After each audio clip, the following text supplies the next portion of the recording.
Quando da encarnação de Jesus, um novo tempo se instaura na nossa realidade de fé, que se iniciou muito antes de Jesus, quando Abraão e tantos dos nossos pais, um deles também citado, Moisés hoje, iniciaram um reconhecimento da sua própria história a partir da divindade. Um Deus único, que os fazia se mover para terrenos não sempre muito seguros, ou talvez inseguros, mas que contavam com uma experiência de fé, que é aquilo que São Paulo exprime muito bem, antever o que os nossos olhos carnais não veem. Assim fez Abraão ao sair de Ur dos Caldeus, assim fez Moisés, que diante de Deus, embora fosse hebreu, embora fosse um israelita, havia sido criado num palácio, era alguém de responsabilidade, mas chamado por Deus a cumprir uma missão. Os seus irmãos haviam se encaminhado lá no tempo de José para o Egito, mas no momento, todos os egípcios, percebendo que aquele povo tinha uma grandeza sobrenatural, começou a escravizá-los. E Moisés foi o grande libertador. Mas a libertação de Moisés não foi assistida por ele mesmo, porque Deus queria mostrar que Moisés não era mais um Deus, mas era um servidor de Deus. Então a sua morte não antepôs toda a sua grandeza. Moisés não deixou de ser um herói, um patriarca, mas mostrava a Deus. Então, a primeira grande missão de um homem que quer ser grande diante de Deus, que quer ser grande diante do mistério da fé, é aquele que não nega em dar um passo atrás, não nega desaparecer para que a obra de Deus continue. E assim Deus faz. Todas as vezes que idolatramos homens, quer sejam eles papas, bispos, padres, religiosos, Deus dá a oportunidade de que a fraqueza desses homens de algum modo apareça, não para que eles sejam condenados, mas para que a gente olhe quem é Deus.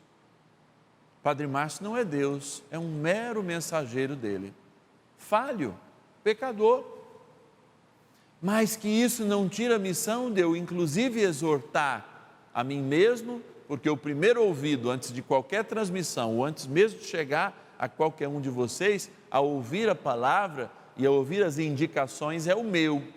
E, portanto, a responsabilidade maior, não só por aquilo que eu proclamo, mas aquilo que eu digo falar em nome de Deus é minha.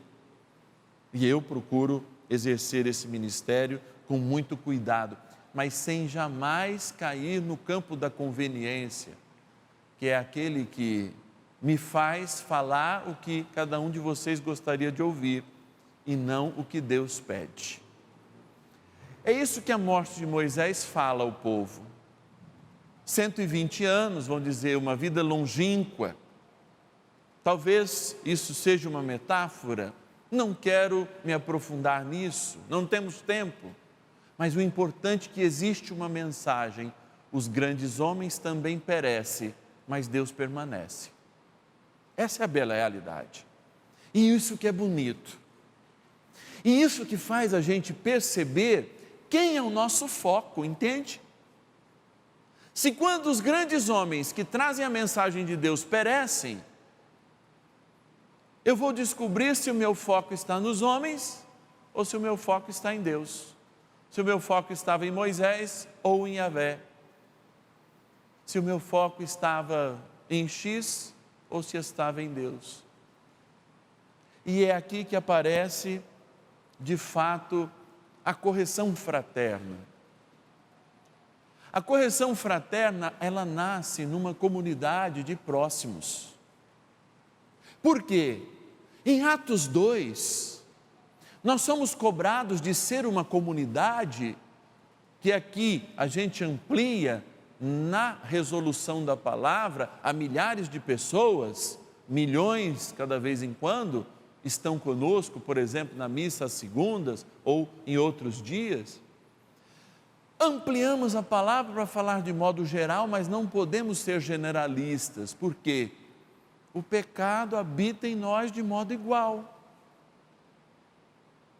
Mas a gente só exorta quem a gente acha que tem capacidade de melhorar.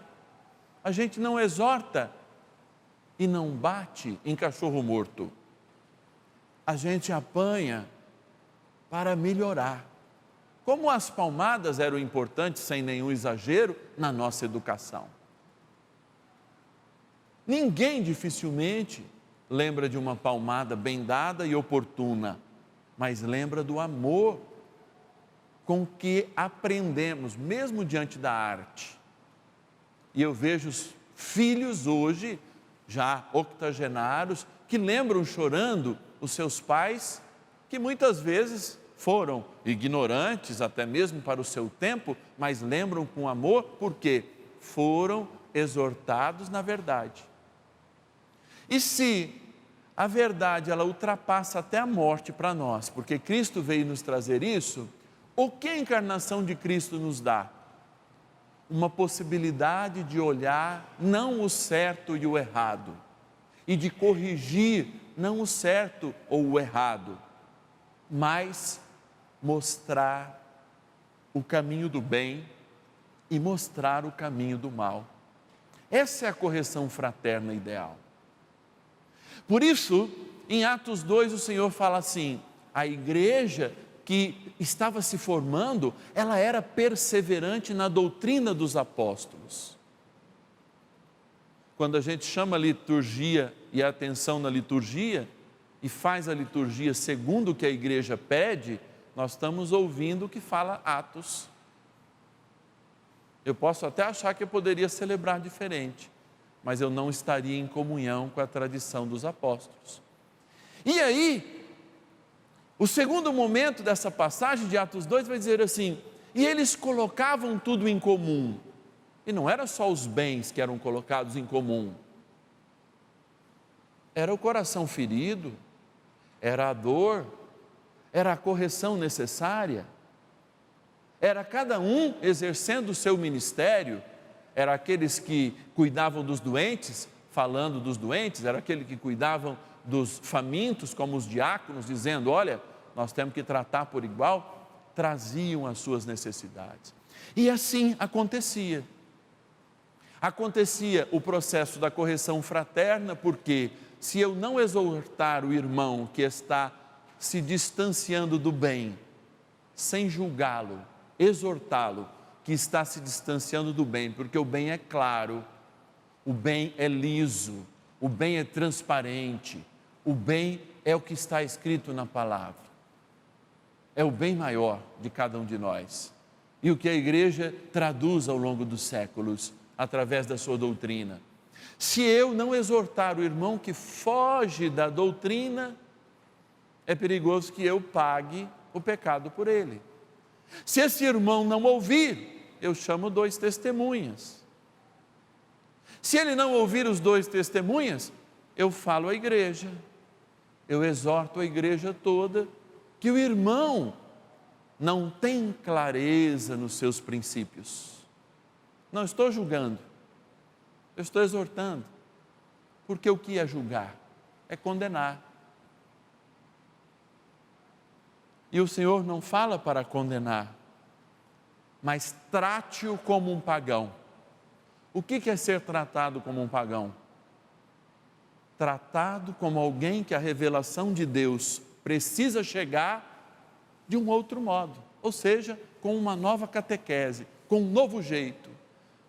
Muitas vezes, amados, eu dizia até numa das novenas, eu não sou aquela pessoa que tem um pecado mortal que eu mudei de vida. Eu fui criado na igreja, eu virei coroinha aos 5 anos, aos 11 eu era catequista, desde os 4 eu queria entrar no seminário, mas fui fazer faculdade aos 16, namorei a menina que eu mais amei na minha vida durante 3 anos, deixei ela para entrar no seminário. Então, quando eu escuto conversão, quando eu vou nesses encontros de jovens, eu vejo o testemunho, eu fico falando assim, meu Deus,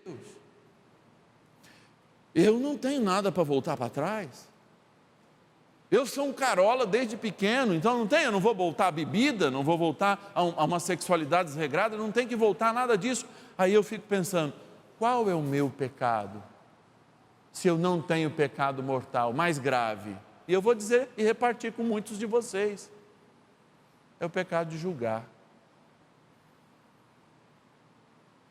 Porque a maior tentação de nós cristãos que vivemos em comunidade e não estamos marcados por pecados mortais, não pecamos contra os pecados mortais, nós temos sim um pecado mortal que é julgar e condenar as pessoas. E eu assumo isso sem medo nenhum.